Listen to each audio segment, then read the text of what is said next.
Hello neighbors, it's Brad here at Etrailer, and today we're taking a look at installing the Demco Air Force One supplemental braking system on a 2021 Jeep Cherokee. Now when flat towing your vehicle, there's going to be 5 main components that are required. And the first one is going to be our base plate. And that's going to actually create the attachment point for our tow bar to attach to the vehicle. And that brings us to our next one, which is going to be the tow bar. And that's going to make the connection between the RV and the vehicle. Moving along, you're going to have a supplemental braking system, and that way when you brake in your RV, it's going to send that to the vehicle for proportional braking, allowing it to slow and come to a stop when you need to. Another one that you're going to need is going to be your safety chains, and that's going to simply attach to your base plate to the hitch on the RV, and that way if accidental disconnect happens, you're actually going to keep these attached with those safety chains. The last one is going to be your umbilical and your diode wiring, which is going to send signals from the RV to the vehicle, allowing people behind you to know when you're using your turn signals or using your brakes, and you're also going to have running lights. So the brains of the supplemental braking system is going to be this control unit here, and you're going to mount it inside your engine bay, and it's going to tie into some of your vacuum lines, as well as taking air from the RV and sending it to the piston on the actual brake pedal, allowing it to slow and stop proportionally as you put the brakes on in your RV. So you can see as I step on the brakes here, it's going to apply the brakes on our towed vehicle, and I know that's actually applying it because you can see here with our coach link, brakes applied. So when I press here, I know that that's actually using the brake pedal in the car to bring it to a stop or slow down. In the event of an accidental disconnect and your safety chains as well as your tow bar fail, you're actually going to have this pull cable, your breakaway switch. So if this cable pulls, it's going to apply brakes onto the vehicle, bringing it to a stop. That way you don't have a car rolling down the highway. Now the braking is actually applied to the vehicle with this piston, pulling the cable on the firewall, pulling the pedal closer, and so it's going to be proportional. So the harder you put the brakes on the RV, the harder it's going to go on the vehicle. Same with if you just lightly tap the brakes, it's going to do the same on the vehicle. So it actually picks up on that proportional, it's going to pull it as needed. And you can see with this piston mounted up, there's actually no interference when it comes to normal driving. Your feet's not going to hit that piston. So it's kind of out of sight, out of mind until you're ready to hook up for that flat towing. So in addition to proportional braking on the vehicle, it's also going to keep you legal and safe while flat towing your vehicle in all 50 states. Now, as far as the installation goes, it's not too bad. You're tying into a few different things, but I'm going to overview and kind of give you an idea of how to lay it all out and how to get it all hooked up. Now let's take a look at how we got it installed, and I'm going to start by showing you the actual main component here. We mounted our main control box here on the fuse panel cover, and mostly because you want it to a spot where you can plumb these in, get your wires to it, and it's not going to make contact with the hood. So being a pretty tight engine bay, we decided this is a good spot. So just get small self tappers, make sure you're not puncturing anything inside of it, but it's a nice little spot for it. The next component that we mounted up is our breakaway switch, and I was able to actually use the bracket that came with our base plate as it had a little side portion to mount it up. So it makes that nice and easy and keeps it nice and tight. Now if your base plate does not come with a mounting spot for your breakaway switch, we actually have some brackets available at Etrailer, or you can simply just run a screw through any other support like this bumper beam would probably work okay, depending on how it's going to sit on the grille of the vehicle. Here we have our cylinder, and this is mounted with the bracket onto the brake pedal, and then from there we simply ran some self-tapping screws into the firewall with the bracket there, and that's where we attach the cable. This is where the actuation of the brake actually occurs, causing the vehicle to slow down or stop. Our final component is going to be our coach link, and what this is going to do is actually send the signal to the RV, letting you know as the driver that your towed vehicle is actually braking. So I've left this actually unbundled so I can walk you through the wiring that we've done, but once we've gone through that, I can actually zip tie it up, get it up and out of the way, and you'll never see it up inside your dash. So our red wire is going to go over to our blue wire that goes to our reed switch. Now, we are going to have our white wire, the long white wire, is going to go to a ground. Now you can kind of ground this wherever you want underneath the dash. I've actually extended our wire and ran it out to a common ground that I've put all the rest of my grounds that lives in the actual engine bay itself. Now the other wire that's coming off the reed switch, this is going to need to pass through the firewall as well as the airline from our piston into the engine bay. And pretty simple, the wire from the reed switch is going to tie into our 12-volt power. The airline that's on our piston is also going to route out to our main control box, so that's going to go through the firewall as well. So that I've kind of laid out the wires for you, I've gone ahead and just kind of zip tied it up in a nice bundle and out of the way. I've also used some wire loom just to kind of clean it up a little bit. Just make sure that your airline doesn't have any kinks in it and that it's actually attached to your piston, and the rest should look pretty clean up and out of the way, so you'll never see it. Now coming out of the grommet on the firewall is going to be our brown wire that's going to be running to our 12-volt power source. We also have the white wire coming out, and that's going to be the ground that I'm running to the common. You may or may not have this if you chose to ground underneath the dash. That will not be there, but we also have our airline coming through there as well. Coming up from our firewall through our grommet here, this is our brown wire that you can see kind of hiding under here. So that's just going to run to our 12-volt power supply.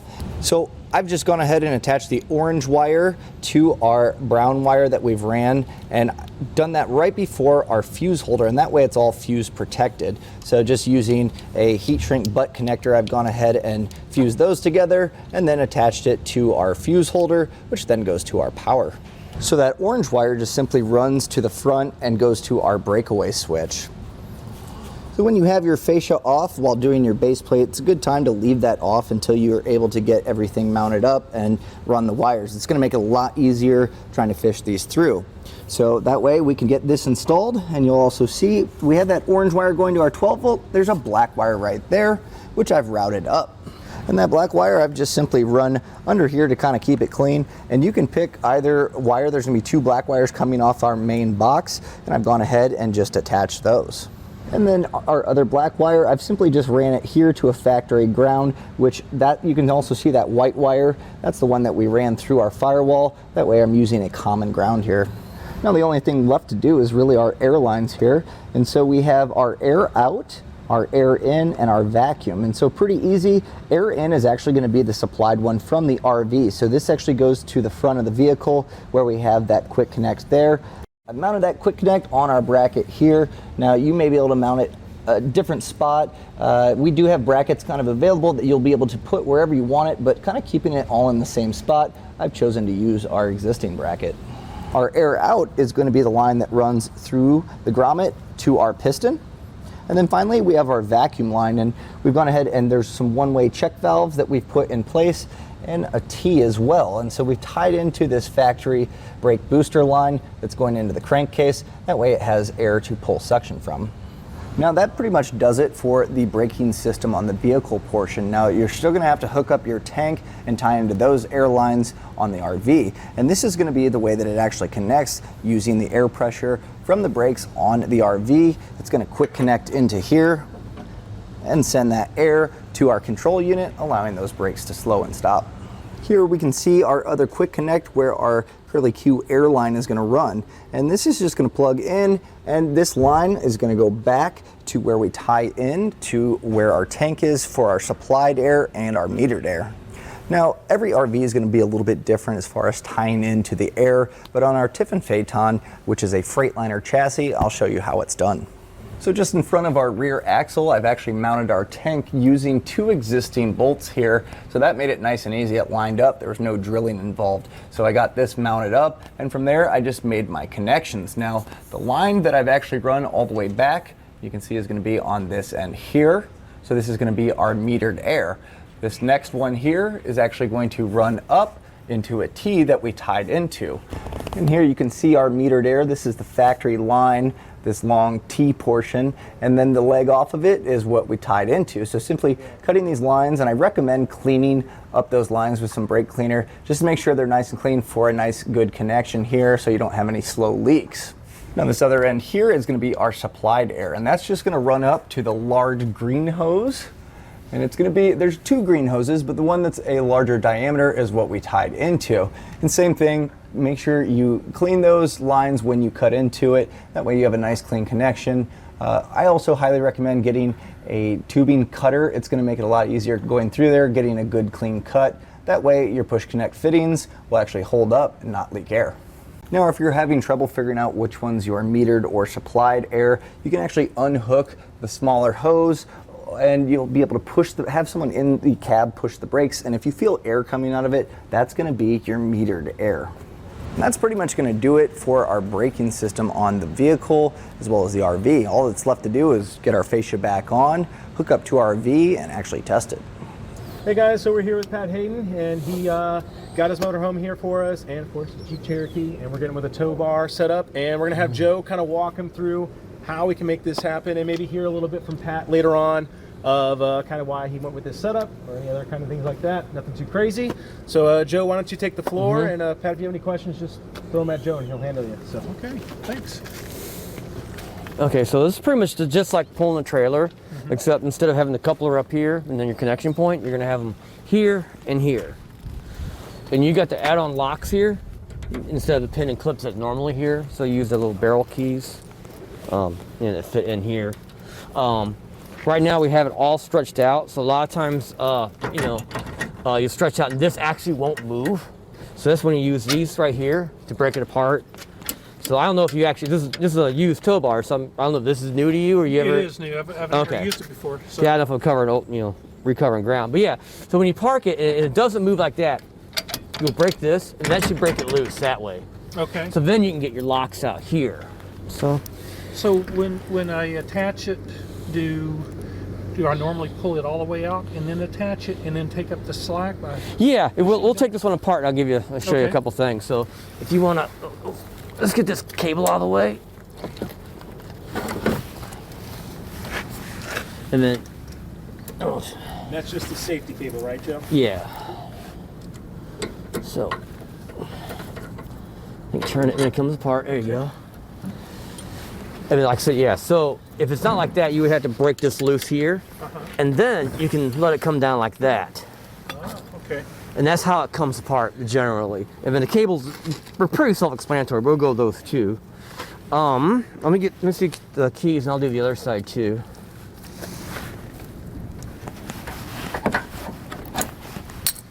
So normally they're compressed just to store, but when we're towing, right? Because yeah, we'll get this all disassembled. We'll cover that in a second. Okay, I'll put these guys right here. And then since this is sitting above the cables, we don't have to worry about it. If you grab this half, you pick it up. You can see how the pin goes in there, and you can put it like that. Oh, it keeps it nice and tight. Yeah, and you have a cover that goes. I think you bought a cover to go over this. Yeah. And then the rest is really just like, you know how you had your electrical in your trailer to your truck before? Right. Same thing, except it's in the opposite direction. You take it off with the car. Right. And on the 6-pole connector, always make sure to put it in correctly, and this pin's always facing to the top. Understood. And then it just goes in like this. And then make sure, if you can, see that edge right there? Yes. Catch this so it can't come out. Oh, I got it. So Yeah, it's got a little it's a little safety latch, yeah. Okay. Eventually it'll loosen up, but it'll be tight. And sometimes, if you have a hard time pushing it in, I like to grab it like this to get better leverage on it. This is your Airline for your braking system right here. Okay. This is just like a quick disconnect, like any other air tool. Might be a little cold. Oops. There, way back there. I had to grab it like that. And that just pops, and you just push it on. And it snaps on. Yeah, and snaps. Whoops. And it snaps off too if you don't do it right. Okay, just like that. So is this running a vacuum from the bus? No, or is this creating pressure? pressure, air pressure, yeah. And it sends it to the master cylinder? Yeah, it sends it to the brake pedal. There's a little cylinder on a brake pedal. Okay, gotcha. Yeah. Oops. There it is. Okay. And it's the same thing right here.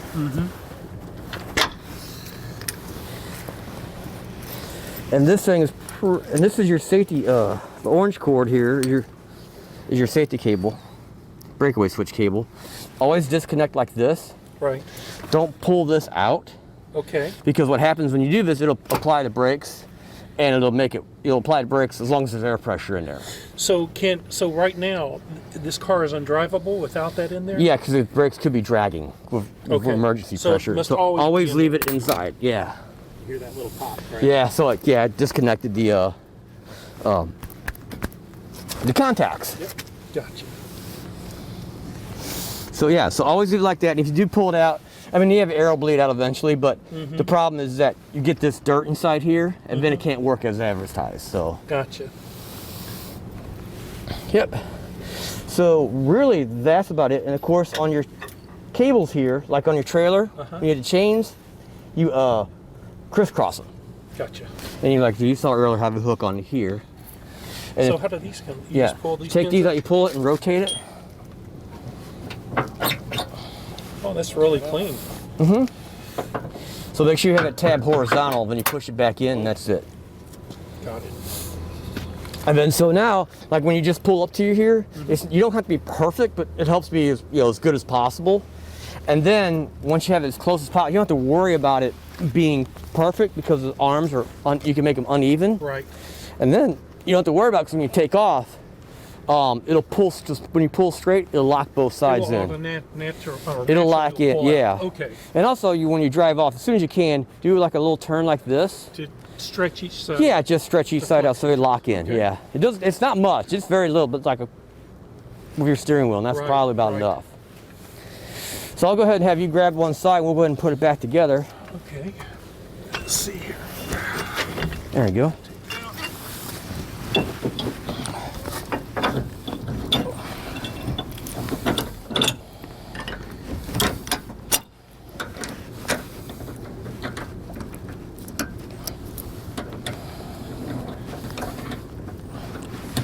Looks like you have to have the key to lock them on. Yeah. Okay.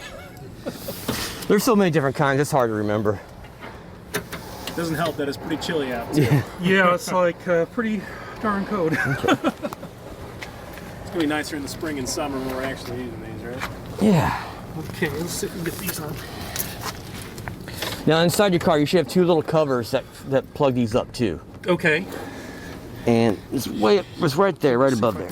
Now, are you going under? Is that how you're doing it? Typically, most people go under. Okay.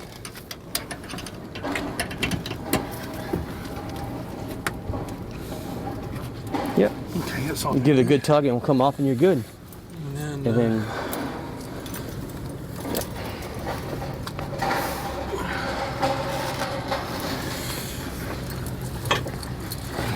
cross and we'll these. make sure those are crossed. Okay, and then we can do your electrical. Okay. And remember that pin has to stay up. Right.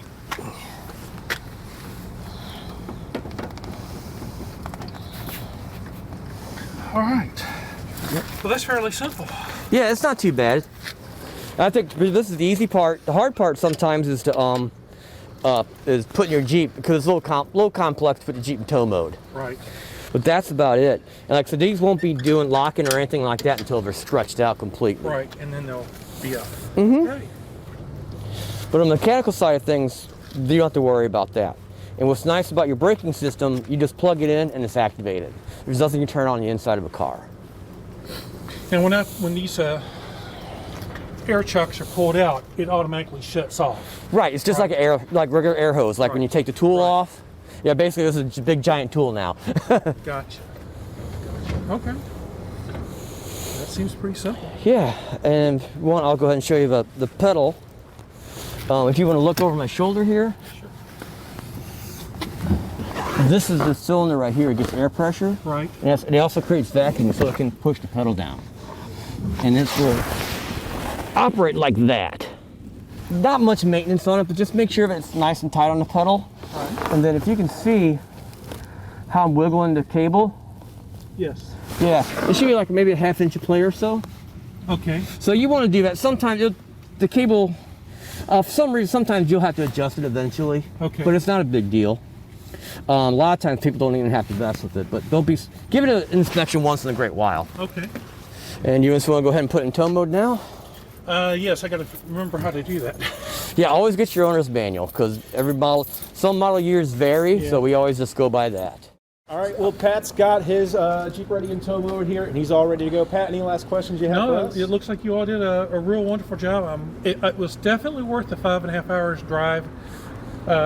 to hear you all to do it right. Awesome. Well, that's what I love to hear. We're very happy with it. Awesome, Pat. Very Well, happy. I'm sure we'll see you around hopefully sometime Thank soon. you. Again, no, thank you. Joe, thank you, of course, for walking us through. And Don't forget us back there and don't back up. No, up. yeah, I got that. All right. Well, thanks, guys. Thank you.